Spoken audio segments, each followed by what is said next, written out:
আসসালামু আলাইকুম। মিম blog and কুকিংয়ে আপনাদেরকে আরও একবার স্বাগত জানাই। গরমে যারা ঠান্ডা খেতে পছন্দ করেন তাদের কাছে কিন্তু এই ম্যাঙ্গো লাচ্ছিটা খুবই ভালো লাগবে।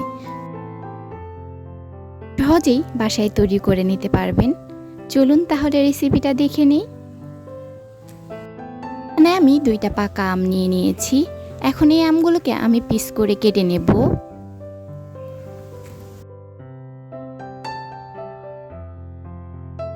আমগুলা কিন্তু খুবই পেকে গেছে, আর এই পাকা আম দিয়েই ম্যাঙ্গো লাচ্ছিটা তৈরি করলে খেতে দারুণ মজা লাগবে।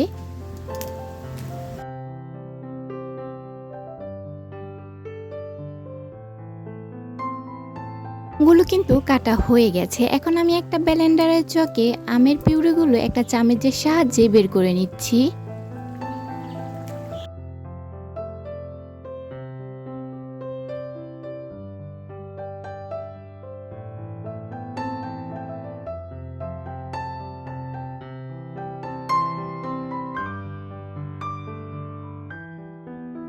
সবগুলো আমের পিউরি বের করে নেওয়া হয়ে গেছে। আম যেহেতু অনেক মিষ্টি, তাই এখানে আমি 2 টেবিল চামচ চিনি দিয়ে দিচ্ছি।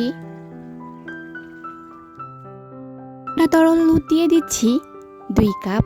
আর এটা কিন্তু আমি ডিপ ফ্রিজে রেখে তারপর ঠান্ডা করে নিয়েছি। আপনারা চাইলে বরফ কুচিও দিতে পারেন।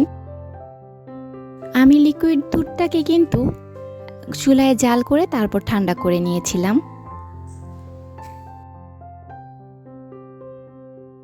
সহজেই তৈরি হয়ে গেল আর দারুণ মজাদার এই ম্যাঙ্গো লাচ্ছিটা।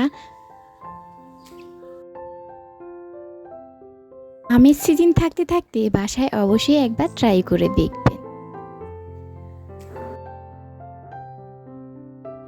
সিম্পল আর খুবই স্বাস্থ্যকর একটা ড্রিঙ্কস।